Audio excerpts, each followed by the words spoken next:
Il faudrait que nous essayions d'utiliser nos mains, nos cœurs et nos esprits pour créer des entreprises qui seront à même de pouvoir recruter des personnes. Et c'est de cette seule façon qu'on pourra sortir notre pays de cette situation de sous-développement.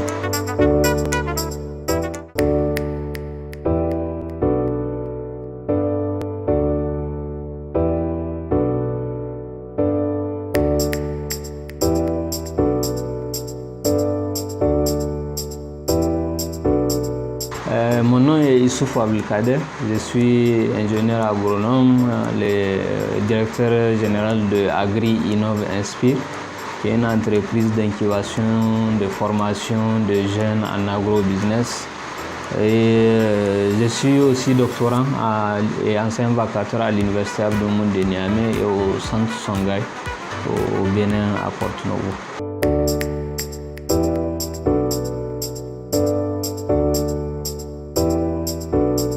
Oui, l'agriculture était et est toujours un levier pour le développement d'un pays. Et la preuve, c'est que tous les pays qui se sont développés ont passé d'abord par l'agriculture, avant les autres secteurs. Et cette situation est encore plus certaine dans le cadre du Niger où l'agropastoralisme constitue environ 40% du PIB et il emploie 86% de la population active.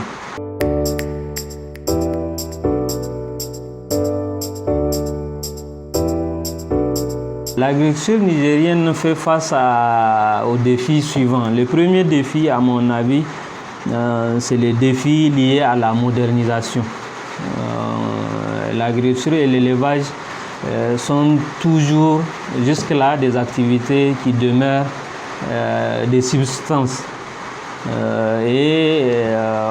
Jusque-là, ce sont des techniques archaïques, souvent inefficaces, qui sont utilisées, ce qui réduit au maximum la productivité de celles-ci.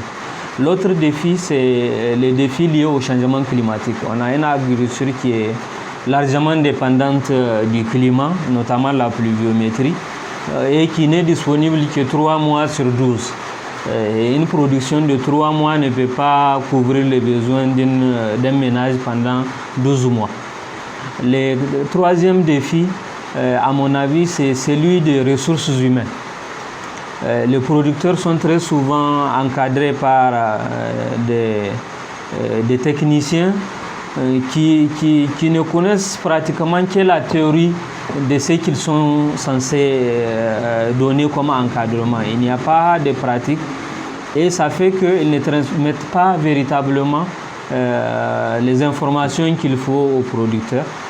À mon avis, pour produire de la tomate, pour accompagner quelqu'un à produire de la tomate, il faut au moins soi-même avoir produit au moins une fois dans sa vie de la tomate. C'est aussi évident que ça. Et l'autre défi, c'est celui du financement. L'agriculture, les ressources qui sont allouées à l'agriculture sont déjà très peu.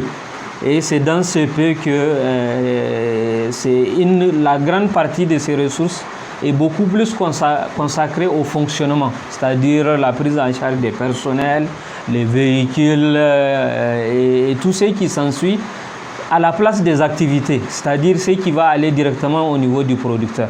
On est dans une situation où la machine, déjà en haut, elle consomme l'intégralité du carburant avant que ça n'arrive au niveau du producteur. L'autre défi, pour m'arrêter au dernier, c'est celui de la coordination des actions. On est dans une situation où il y a, je ne dirais pas une multitude de coordinations, mais une coordination éparpillée. Vous avez d'un côté le Haut Commissariat à l'initiative 3N, d'un autre côté les ministères et aussi des projets et programmes dans le domaine de l'agriculture qui en principe doivent être fédérés pour fonctionner ensemble. Malheureusement, c'est ça la conception. À la conception, c'était ça. Mais on se rend compte que dans les actions, on est dans une situation où chacun va de son côté. Il n'y a souvent même pas de redevabilité envers ces structures. Il y a ceux qui choisissent en fonction de leur positionnement à qui ils doivent rendre compte. Et ça, tout ça, ça fait partie de ce qui rend l'activité agricole assez compliquée.